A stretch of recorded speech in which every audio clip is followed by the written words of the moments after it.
ہر ایک مومن کے دل کی ہے صدا مسلم پرسن اللہ، نہ بدلا ہے نہ بدلے گا میرا مسلم پرسن اللہ۔ حامدن اللہ و مسلین و مسلمن علی رسول اللہ۔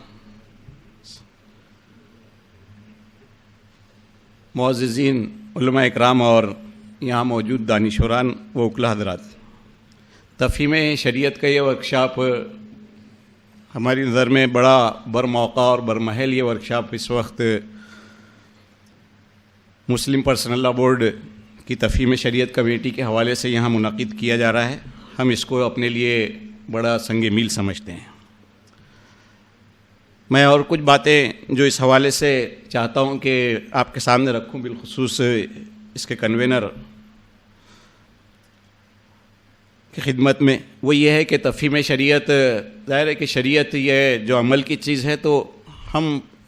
اس شعور کی بیداری عمومی طور پر ملت اسلامیہ میں کرنے کی کوشش ہم کو کرنی چاہیے کہ شریعت اس کے لیے اللہ تبارک و تعالیٰ کا وہ ضابطۂ زندگی ہے جو اس کو دنیا اور آخرت کی سعادت سے ہمکنار کرتا ہے۔ تو اس کا جو ہے شعور ملت میں بھی بیدار ہو، کیونکہ برتنا ان کو ہے۔ دوسرے یہ کہ صرف یہ وکلاء حضرات کو یا کچھ دانشوروں تک اس کی تفہیم یہ محصور نہ ہو جائے، محدود نہ ہو جائے،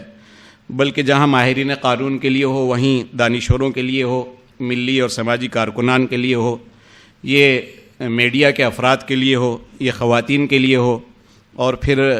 آگے بڑھ کر کے میں یہ کہوں گا کہ بعض وقت مسائل وہ اس لیے بھی پیش آ جاتے ہیں کہ کہیں علماء جو ہے عام طور پر شریعت کے معاملے کے سلسلے میں رجوع کرتے ہیں ائمہ کی طرف، علماء کی طرف، قضات کی طرف،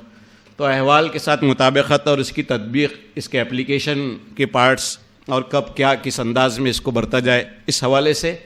اس کی تفہیم وہ اس حوالے سے بھی کی جائے علماء اور اس کی تعبیر و تشریح کے حوالے سے، تو اس کو بھی پیش نظر رکھا جائے۔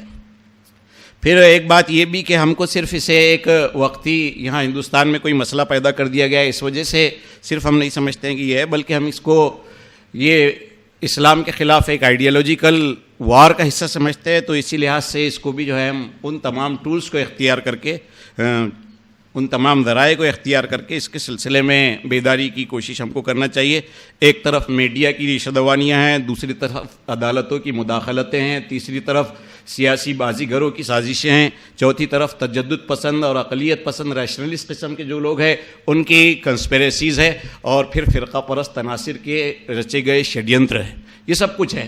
اس پورے پس منظر میں جو ہے ہم کو جس محاذ پر جس کا جس سے سامنا ہوتا ہے، وکلاء کا کورٹ میں ہوتا ہے، میڈیا کے افراد کا میڈیا میں ہوتا ہے، ملی اور سماجی کارکنان کو سماج میں جو ہے اس کو فیس کرنا پڑتا ہے، علماء کو علمی مباحثوں میں اس کے روبرو جانا پڑتا ہے، اور دانشوران ان کے لیے الگ محاذ ہوتے ہیں۔ تو ہر محاذ کے لوگوں کو اس کے سلسلے میں کیسے ایجوکیٹ کیا جا سکتا ہے اور کیسے اس کے حوالے سے اس کے پورے جو ہے تفاصیل کے ساتھ اور شریعت کی تمام باریکیوں اور اس کی تمام وسعتوں کے ساتھ کیسے ان کو اتنا کیپیبل کیا جا سکتا ہے کہ ہر محاذ پر بہت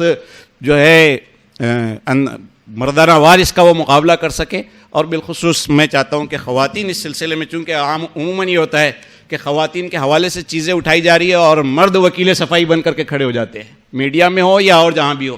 تو ہماری خواتین بہنوں کو اس طرح سے ٹرینڈ کیا جائے اور اس طرح سے ان کا مینٹل اسٹیٹس اتنا بلند کیا جائے، شعور اور آگہی کی کیفیت، کہ وہ خود جو ہے شریعت کے تحفظ کے حوالے سے کھڑے ہو کر کے اس کا دفاع وہ کر سکے، اور اس کی برکتوں اور اس کی رحمتوں سے کیسے ان کو ہمکنار کیا گیا ہے وہ خود اپنی زبان سے کہہ سکے، اس کی طرف کوشش۔ اور الحمدللہ یہ بڑا خوشائن اقدام مسلم پرسنل لاء بورڈ کی طرف سے کیا گیا ہے، اور ہمارے تاریخی شہر میں یہ جو ایکٹیویٹی منعقد کی گئی، انشاءاللہ یہ اس علاقے کے لیے ایک سنگ میل ثابت ہوگا۔ اللہ تبارک و تعالیٰ اس کے منعقد کرنے والوں، اس کے منتظمین اور پس پردہ اس کے لیے کام کرنے والے سارے لوگوں کو جزائے خیر سے نوازے، اور اللہ تبارک و تعالیٰ اس کو جو ہے